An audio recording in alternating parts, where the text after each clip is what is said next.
Ethan had always loved the solitude of the woods, a place where he could escape the chaos of everyday life. But this forest was different. Its silence wasn't peaceful, it was oppressive. The air was thick with humidity, and the scent of damp earth clung to him like a warning. As he ventured deeper, the trees grew denser, their gnarled branches twisting together like skeletal hands trying to block his path. Shadows pooled unnaturally, even in the midday light, and every step felt like an intrusion into a forbidden realm. Ethan noticed an unsettling pattern in the ground, a series of depressions as if something heavy had been dragged deeper into the woods. Then he saw it, a clearing that seemed to appear out of nowhere, shrouded in mist. The air turned colder as he approached, and his skin prickled with a sensation he couldn't quite place. At the center of the clearing stood several tombstones, their surfaces cracked and covered in thick green moss. They jutted out of the earth like jagged teeth, ancient and foreboding. But the oddest part was the way they were arranged, seemingly random yet deliberate, as though someone or something had placed them there with purpose. The sight froze him in place, a shiver racing down his spine. As Ethan cautiously approached, he noticed that the tombstones were far too pristine to be ancient, yet the moss that covered them suggested otherwise. The carvings were sharp, the names etched deep into the stone. His heart sank when he saw the first name, Daniel Morrow. It was familiar, a co-worker who had passed away recently in an accident. The second name made his chest tighten, Sophie Turner. She was alive and well, someone he had seen just days ago. The third name made his legs buckle. It was his own, Ethan Carter. He staggered backward, his breath shallow, his heart pounding against his ribs like a trapped bird. The mist seemed to thicken, curling around him like icy tendrils. He turned to leave, but his path was gone. The trees, once silent, began to creak and groan as if whispering to one another. The clearing seemed alive, its oppressive atmosphere pressing down on him, making it hard to breathe. He glanced back at the tombstones, and for a fleeting moment, he swore he saw his reflection in the moss-covered surface of his own name. His face pale, his eyes wide with terror, but the reflection wasn't mimicking him. It smiled. Ethan's instincts screamed at him to run, but his legs refused to move. The sound of distant whispers began to emerge from the shadows of the forest, growing louder with every passing second. The whispers were unintelligible, but their tone was unmistakable. They were calling him, urging him to stay. His surroundings blurred, the trees swaying unnaturally, their trunks stretching like grotesque figures leaning toward him. The moss on the tombstones seemed to writhe, pulsing like something alive. Suddenly, a sharp crack echoed through the clearing, a branch snapping under unseen weight. Ethan spun around, scanning the mist for any sign of movement, but all he saw were the trees. The whispers stopped abruptly, replaced by an eerie, suffocating silence. He felt utterly alone, yet he knew he wasn't. Something was watching him. The clearing wasn't just a place, it was a trap, and he had walked straight into it. As he stood frozen in terror, a faint voice broke the silence. It was soft and melodic, like a lullaby carried on the wind. It wasn't coming from the clearing, it was coming from within him, a memory long forgotten. Ethan's knees buckled as he realized the song was one his mother used to hum when he was a child, a lullaby tied to the most comforting moments of his past. But here, in this cursed place, it was twisted into something malevolent, a sound that clawed at his sanity. He finally forced himself to move, retreating toward the edge of the clearing. But the further he stepped back, the stronger the pull of the tombstones became, as if they were anchoring him there. Ethan's breath quickened as the realization dawned. The clearing didn't want him to leave. It wanted him to stay forever. The camera pans to Ethan's face, drenched in cold sweat, his eyes darting wildly as if searching for an escape. "What would you do if you found your name on a tombstone?" the narrator's voice whispers, inviting the audience to ponder the chilling mystery. And with that, a subtle call to action. Like the video and subscribe to Haunted Grounds for more stories like this, because sometimes the scariest places are closer than you think. Ethan staggered out of the clearing, his mind a storm of confusion and fear. The forest around him seemed to shift as he moved, trees rearranging themselves, paths vanishing the moment he turned his back. The air grew thicker with every step, the whispers returning faintly, like a sinister chant echoing from nowhere and everywhere at once. He clutched his chest, his breath uneven, his pulse thundering in his ears. It wasn't just the fear of the tombstones that gnawed at him now. It was the strange familiarity of this place, the way every crooked branch and mossy stone seemed to tug at a corner of his memory he couldn't quite reach. As Ethan stumbled deeper into the forest, he noticed a faint glimmer in the undergrowth. Kneeling down, he brushed away the damp leaves and unearthed a small, rusted trinket.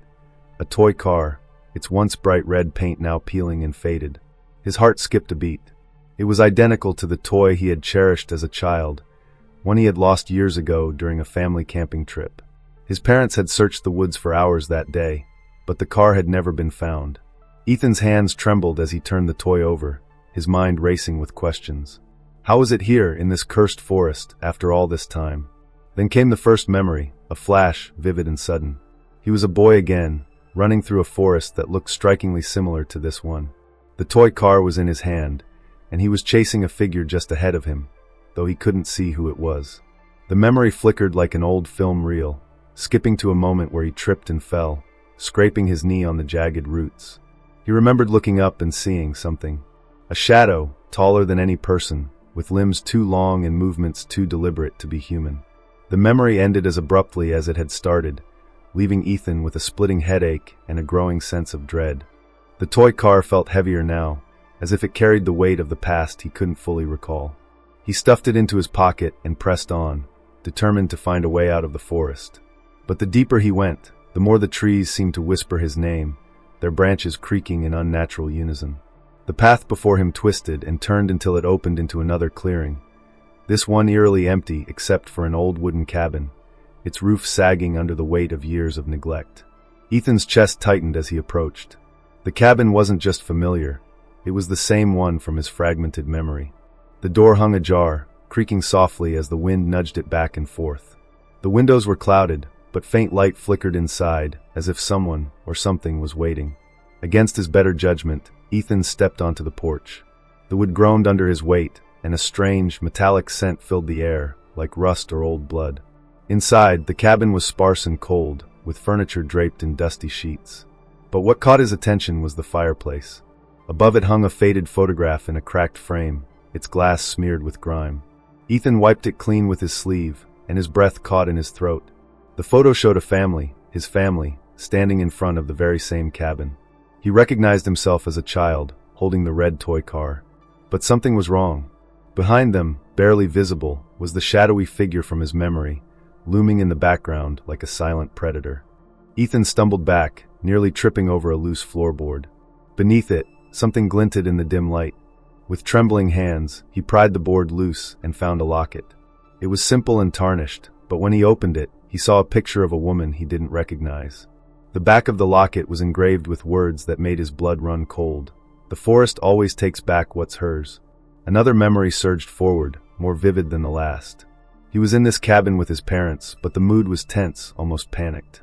His mother was crying, clutching the locket, while his father argued with someone outside, a man whose face was obscured by the shadows. Ethan couldn't hear their words, but the fear in their voices was unmistakable. His father slammed the door and turned to his mother, saying, "We can't let it take him too." The memory faded, leaving Ethan gasping for air. The whispers in the forest had grown louder, their tone more insistent, almost angry. He realized now that his family had a connection to this place, one they had tried to shield him from. But whatever dark force haunted the forest had never let go. It had waited, patient and vengeful, for Ethan to return. The cabin creaked as if exhaling, and the photograph above the fireplace fell to the floor, the glass shattering. Ethan picked it up and turned it over, finding a message scrawled on the back in shaky handwriting. "Your name was always here." His vision blurred as the pieces of the past began to fall into place, each revelation pulling him deeper into the forest's grip.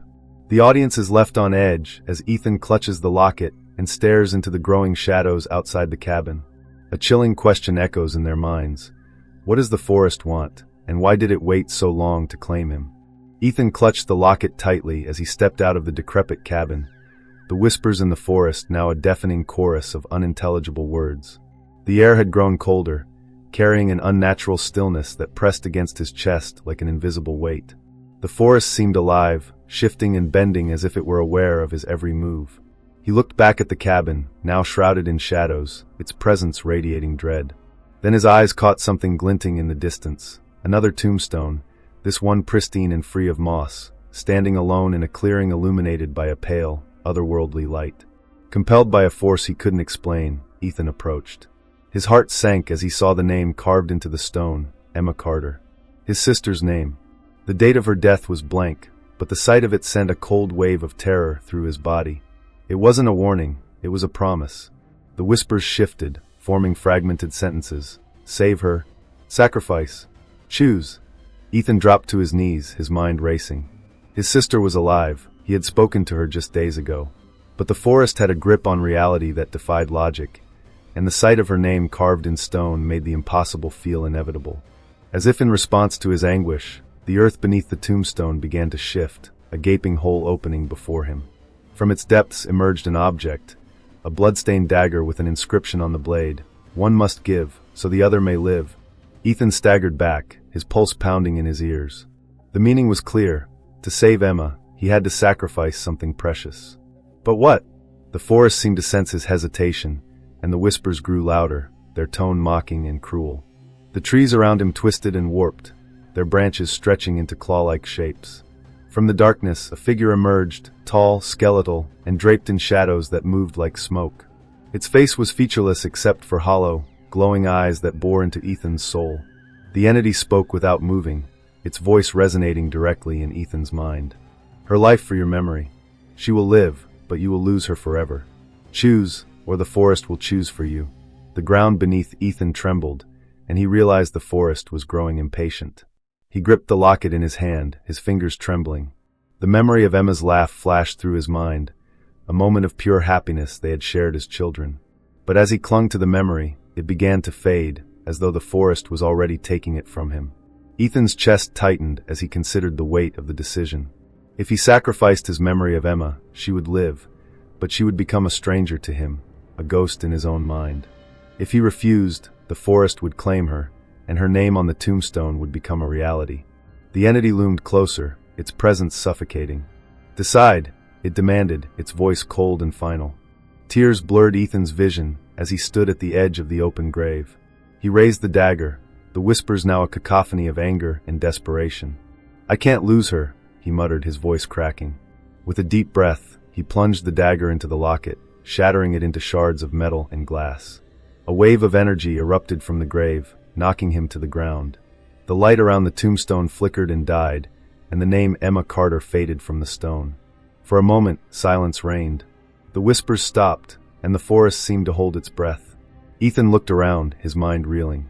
Something was missing, a void he couldn't name. The memories of Emma, their shared childhood, her voice, her face, were gone, replaced by an empty ache that he couldn't explain. The entity lingered, its hollow eyes unblinking. She lives, it said, its voice colder than ever. But so does the forest. With that, it dissolved into the shadows, leaving Ethan alone in the oppressive darkness. The forest seemed unchanged, yet Ethan knew it had claimed something from him. As he stumbled back toward the cabin, the question burned in his mind. Had he truly saved Emma, or had the forest tricked him into sacrificing more than he realized? The scene fades as Ethan disappears into the mist, his figure swallowed by the trees. The camera lingers on the tombstone, now blank, as the whispers begin to rise again, faint and haunting. The audience is left with a chilling thought. What would you sacrifice to save someone you love? Ethan stumbled through the suffocating forest, his breath hitching with every step. The void left by his erased memories felt like a wound that wouldn't heal, a gnawing emptiness that threatened to consume him. The forest was quieter now, but the silence wasn't comforting. It was oppressive, a thick, choking quiet that made every sound, his footsteps, his shallow breaths, seem deafening. He couldn't shake the sensation that he was being watched. Every twisted branch, every shadow that shifted in the corners of his vision seemed alive, pulsating with an unseen presence. The whispers returned, faint at first, like a breeze moving through leaves, but they grew louder as he walked. They weren't just voices, they were layered, overlapping, creating a chaotic symphony of unintelligible words. Ethan froze, his heart pounding as he realized the voices weren't random. They were saying his name. Ethan! Ethan! Come back! The words slithered into his mind like cold fingers. He spun around, searching the shadows, but nothing moved. The forest seemed frozen, holding its breath. Then, from the corner of his eye, he saw movement, a flicker of something darting between the trees. It was quick, almost imperceptible, but the sheer wrongness of it made his stomach churn. Who's there? Ethan called out, his voice trembling. The response was immediate, a low, guttural laugh that seemed to come from everywhere at once. The sound sent a shiver down his spine. The shadows deepened as the forest seemed to come alive. The trees creaked and groaned, their branches swaying as if reaching for him. The moss covering the ground pulsed faintly, like a heartbeat, and Ethan's feet sank slightly with every step, as though the forest was trying to pull him under. Then came the whisper again, closer this time, unmistakably clear. "You don't belong here." Ethan's pulse quickened, his eyes darting around for the source of the voice. Suddenly, a cold gust of wind rushed past him, carrying with it the faint scent of decay. The trees around him bent unnaturally, their gnarled branches twisting into shapes that resembled clawed hands. The whispers grew louder, transforming into agonized screams that echoed through the forest. Desperate, Ethan pressed forward, his eyes fixed on a faint light ahead. It flickered like a candle in the distance, promising some form of escape. But as he drew closer, the light revealed itself to be something far more sinister, a cluster of glowing eyes peering at him from the darkness. They blinked in unison, their movements deliberate and inhuman. The air grew colder, and Ethan's breath came out in visible puffs. His body felt heavy, as if an unseen force was pressing down on him. The ground beneath him shifted, and he stumbled, falling to his knees. When he looked up, the glowing eyes were gone, replaced by a single figure standing just beyond the tree line. It was tall and impossibly thin, its form shrouded in darkness that seemed to writhe and twist around it. The figure didn't move, but its presence was overwhelming, a suffocating weight that crushed Ethan's resolve. "Why are you here?" the figure asked, its voice a distorted echo that seemed to bypass Ethan's ears and resonate directly in his mind. He couldn't answer, his throat was dry, and fear had stolen his words.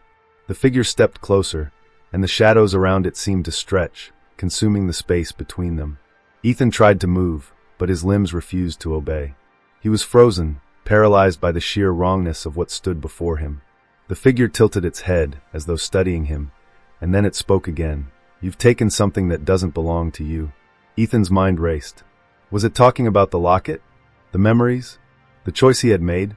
Before he could respond, the whispers returned, louder than ever, their intensity making his ears ring. The forest began to shift around him, the ground buckling and warping as roots shot up like skeletal hands, encircling him. From the shadows, other figures began to emerge, dozens of them, their forms distorted and incomplete, as if they were fragments of something once human. Their eyes glowed faintly, and their movements were jerky, unnatural. They surrounded him, their whispers blending into a single, unified chant. "You belong to the forest now." Ethan's breathing quickened as panic set in.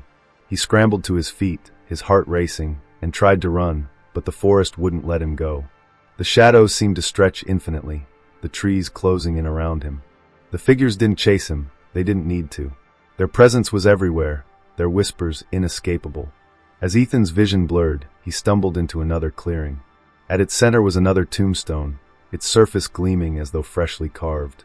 He hesitated, his instincts screaming at him to stay away, but the pull was undeniable. Slowly he approached, his hands trembling as he wiped away the dirt covering the name. The name carved into the stone wasn't his own. It was someone he didn't recognize, Sarah Monroe. But as he stared at it, a new line of text appeared below the name, etched into the stone before his eyes. Ethan Carter, next. The whispers stopped, replaced by a single, chilling laugh that echoed through the clearing. Ethan staggered back, his mind unable to comprehend what he had just seen. The forest had made its intentions clear. It wasn't just hunting him, it was claiming him. The camera pans out as the shadows close in, leaving the audience with a haunting question. What happens when the forest chooses you? Ethan's legs carried him forward on instinct, his thoughts clouded by a mounting sense of dread. Every step he took seemed to echo in the oppressive silence, as if the forest itself was amplifying his presence. The air grew colder, heavy with an unnatural stillness that made his breath shallow and labored. His surroundings became a distorted labyrinth, with paths leading nowhere and the trees twisting in grotesque, almost human-like shapes. The once faint whispers had returned, but now they were not just calling his name, they were speaking to him directly. "Do you feel it, Ethan?" the voices hissed, slithering into his ears like venom. "The fear? It's yours and it's ours. Let it guide you." Ethan's vision blurred, his head pounding as the forest seemed to close in around him. The whispers morphed into faint screams, distant and distorted, as if coming from another world. He stumbled to a halt in front of a tree unlike any he had seen before. Its trunk was blackened and split open, its hollow core pulsing with a faint, eerie glow. Carved into its bark were symbols that seemed to shift and writhe as he looked at them. They were impossible to decipher, yet they felt disturbingly familiar, as though they were etched into the very fabric of his mind. He reached out hesitantly, his fingers trembling as they brushed against the bark. The second he made contact, a rush of visions assaulted him. He saw himself as a child, standing in the forest, holding the hand of someone whose face was obscured by shadow. He saw his sister, Emma, crying out to him, her voice echoing with fear. And then he saw the tombstones covered in moss, their surfaces cracked and ancient. In the vision, his name was not the only one carved into the stones. There were countless others, all familiar, all tied to him in ways he couldn't explain. The visions shattered like glass, and Ethan fell to his knees, gasping for air. The whispers grew louder, swirling around him like a storm. The fear will protect you, Ethan, or it will consume you. The forest seemed to come alive in response, its shadows twisting into grotesque shapes that danced at the edge of his vision. As he stood, his surroundings shifted again. The trees seemed taller now, their branches intertwining to form a canopy that blotted out what little light remained. The ground beneath his feet became soft and damp, almost as if it were alive. He heard the faint sound of water dripping, but there was no source, only the rhythmic patter, growing louder and more insistent. Then, the voices changed. No longer whispers, they became screams, screams of people in agony calling for help. Ethan turned in circles, his heart racing, as the screams seemed to come from every direction. They weren't just random cries, they were specific. He heard his mother's voice, his father's, and even Emma's, all pleading for him to save them. "Ethan, please." Emma's voice rang out, piercing through the chaos. "Don't leave me here." Tears welled up in his eyes as he clutched his head, trying to block out the voices. "It's not real," he screamed, his voice cracking with desperation. But deep down, he wasn't sure. The fear was too overwhelming, too visceral. The forest wasn't just showing him his worst nightmares, it was making him live them. As he staggered forward, he came upon another clearing. At its center was a small pool of water, its surface unnaturally still despite the faint wind. The water shimmered, reflecting the darkened sky above. But when Ethan leaned closer, he didn't see his reflection. Instead, the pool showed a scene: Emma, standing in a room that seemed to be made entirely of shadows, her face pale and streaked with tears. Her lips moved, but no sound came out. Behind her, a dark figure loomed, its elongated arms reaching for her. Ethan recoiled, his heart pounding as the scene vanished, replaced by his own reflection. His face was distorted, his eyes sunken and filled with terror. He stumbled back, the whispers in his ears now mocking him. "You can't save her. You can't even save yourself." The forest seemed to tighten its grip, the trees leaning closer as if trying to swallow him whole. The moss under his feet grew thicker, curling around his boots like grasping fingers. He fell to the ground, the weight of the whispers and visions pressing down on him. In his mind, a single thought emerged, clear and cutting through the noise: the forest feeds on fear. Summoning the last of his courage, Ethan stood, his fists clenched. "You want my fear?" he shouted, his voice echoing through the oppressive darkness. "Then take it." The whispers faltered, the forest shuddering as if taken aback. The shadows seemed to recoil, but only for a moment. The forest responded with a guttural, otherworldly roar, its fury shaking the ground beneath him. Ethan realized that while fear was its weapon, it was also its weakness. If he could resist it, even for a moment, he might stand a chance. But as the shadows closed in once more, and the whispers returned with renewed intensity, Ethan knew that resisting the forest's terror would be the hardest battle he had ever faced. Can you overcome fear when it's the very thing keeping you alive? Ethan stumbled deeper into the oppressive forest, his body trembling from exhaustion and fear. Every step felt heavier, as if the forest itself was trying to drag him into its depths. The whispers around him no longer sounded like scattered voices. They had coalesced into a single, guttural chant that seemed to vibrate through the air, rattling his bones. The words were incomprehensible, but their meaning was clear. The forest demanded something from him, and it would not stop until it had claimed it. Ahead of him, the path opened into a wide clearing bathed in an eerie, bluish glow. The air here was colder, heavy with the scent of damp earth and decay. In the center of the clearing stood a massive, ancient tree with twisted roots that jutted from the ground like skeletal fingers. The tree's bark was blackened and cracked, and from its gnarled branches hung objects that seemed out of place. A child's shoe, a rusted locket, and a weathered photograph swaying gently in a wind that Ethan couldn't feel. But it was the base of the tree that drew his attention, and filled him with a dread he couldn't put into words. Embedded in the roots were countless human bones, some bleached white by time, others still bearing scraps of decaying flesh. Ethan's stomach churned as he realized the forest wasn't just alive, it was feeding. And it had been feeding for a very long time. As he approached, a faint, rhythmic sound reached his ears, a heartbeat, slow and deliberate, emanating from the tree itself. The closer he got, the louder it became, until it felt like his own heart was syncing with the tree's pulse. The chanting grew louder in his head, overlapping with the rhythmic thrum, and Ethan dropped to his knees, clutching his head in agony. Then the voice spoke again, not a whisper this time, but a deep, resonant tone that seemed to come from the tree itself. "You chose to remember, Ethan. You chose to resist." Ethan's breath hitched as the air around him seemed to thicken, pressing against his chest like a physical weight. Shadows began to emerge from the tree, their forms flickering like smoke.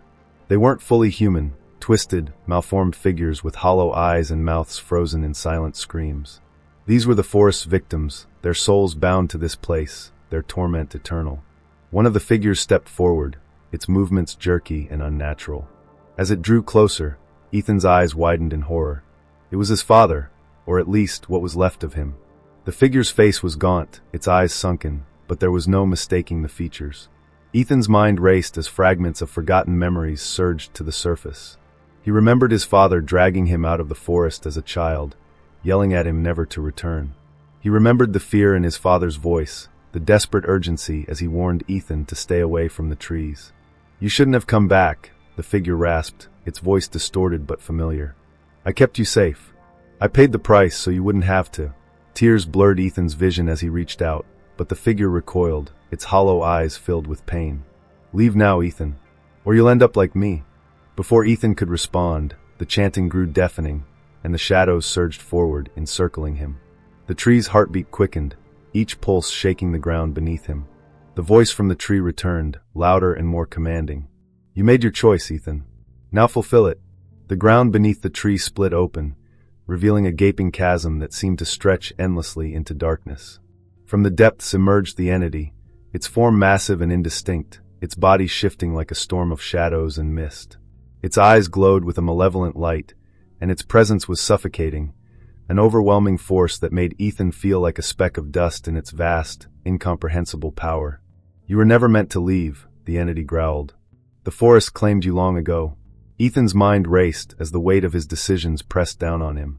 The locket, the tombstone, the whispers, it had all been leading to this moment. He realized the forest didn't just feed on fear, it thrived on choices, on the anguish of sacrifice. And now, it demanded one final act. The entity extended a shadowy limb toward Ethan, its voice echoing like thunder. "You can end this.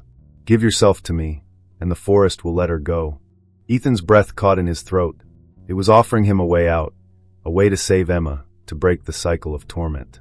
But the price was steep, his life, his soul, bound to the forest for eternity.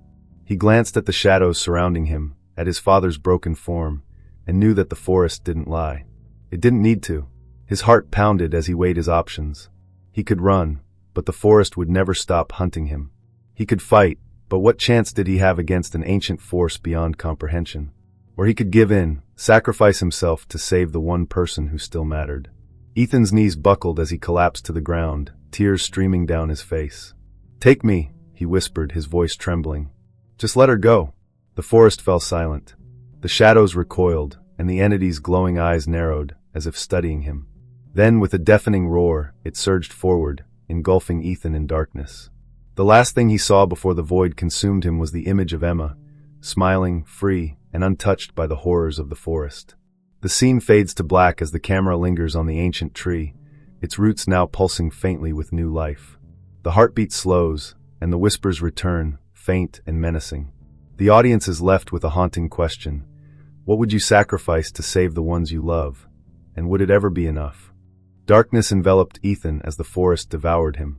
The ground beneath his feet crumbled into nothingness, and he fell, tumbling through an infinite void. The whispers grew louder, spiraling into a cacophony of screams and distorted laughter that seemed to claw at his sanity. He clutched his head, his breath coming in shallow gasps, as he felt himself being pulled towards something massive, ancient, and alive. Then, with a jarring thud, he landed on solid ground. Ethan opened his eyes to find himself in a cavernous space illuminated by a faint, pulsating light. The walls shimmered like wet stone, yet they moved as though they were breathing. Roots coiled and uncoiled along the surface, pulsating with an unnatural rhythm, as though they carried the lifeblood of the forest itself. In the center of the cavern stood the entity, a monstrous amalgamation of shadow and flesh, its form ever-changing, its glowing eyes fixed on Ethan. The entity's voice filled the cavern, deep and resonant, echoing in a way that made it impossible to determine its source. "You've come far, Ethan. Farther than most. But this is where it ends." Ethan staggered to his feet, his legs trembling beneath him. "What do you want from me?" he shouted, his voice breaking. The entity's form shifted, extending countless tendrils that writhed and twisted in the air. "You've already given yourself, but it's not enough. Your kind always clings to hope, to love, to the illusion of control. I will strip you of it all." As the entity spoke, the cavern transformed around him.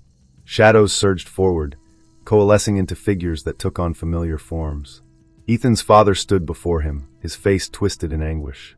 Beside him appeared Emma, her eyes wide with terror, her hands clawing at the air as though she were drowning. "Ethan, help me!" Emma cried, her voice echoing with desperation. Ethan's heart twisted in his chest as he reached out, but his hand passed through her as if she were made of smoke. The entity laughed, its voice reverberating through the cavern. "They're not here, Ethan. They never were. But their pain, that's real. And it's yours." The figures began to morph, their faces contorting into grotesque parodies of themselves. Ethan's father's hollow eyes bore into him, his voice a guttural whisper. "You should have stayed away, Ethan. You brought this on us." Ethan stumbled back, shaking his head. "No, this isn't real. You're lying." The entity's laughter boomed, shaking the very ground. "Is it a lie, or is it the truth you've been running from? You've always been drawn to this forest, Ethan, because you are part of it. You were born of its roots, and now you will return to them." The cavern began to collapse, the walls closing in, the roots reaching for Ethan like grasping hands. He backed away, his mind racing, his body trembling. But then he remembered the locket, the shattered remnants of a past he barely understood. Digging into his pocket, Ethan pulled out a shard of the locket's metal. Its edges glinted faintly in the dim light, and as he held it, a memory surged through him. His mother's voice, soft and trembling, whispering in his ear. "The forest only takes what you let it. Hold on to what's real, Ethan. Never forget who you are." Ethan clenched the shard tightly, his resolve hardening. The cavern roared around him, the entity looming closer, its tendrils reaching for him. He felt the pull of fear, the weight of despair, but he refused to give in. "You feed on fear," Ethan said, his voice steady despite the chaos. "But I'm done being afraid." The entity hesitated, its form flickering, as though his words had struck something deep within it. Ethan drove the shard into the ground, and a shockwave erupted from the point of impact. The roots recoiled, the cavern trembled, and the shadows screamed as light began to seep through the cracks in the walls. The entity roared, its form unraveling, its tendrils flailing in desperation. "You think you can escape me? I am eternal. You are nothing." Ethan's voice rose above the cacophony. "You have no power over me anymore." With a deafening crack, the cavern exploded in light. The shadows dissolved, the roots withered, and the entity let out one final, agonized scream before disintegrating into ash. Ethan shielded his eyes as the light consumed everything, his body weightless, his mind free of the oppressive whispers.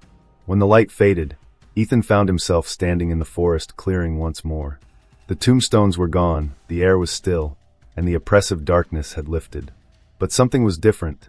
The forest was quiet, truly quiet, for the first time. Ethan looked down at his hands, the shard of the locket now gone. He felt the absence of his memories of Emma, but also a strange sense of peace. The forest had lost its grip on him. He was free. As he turned to leave, a faint breeze rustled the trees, carrying with it a single whisper. "For now." The camera pans out as Ethan disappears into the forest's edge, leaving the audience with the chilling realization that the forest may have been defeated, but its presence lingers. What would you do if the darkness came for you? Could you resist? Ethan emerged from the forest, his steps heavy and his breath labored. The oppressive darkness had lifted, and sunlight now filtered through the treetops, painting the ground in golden patches. For a moment, he stood still, overwhelmed by the silence.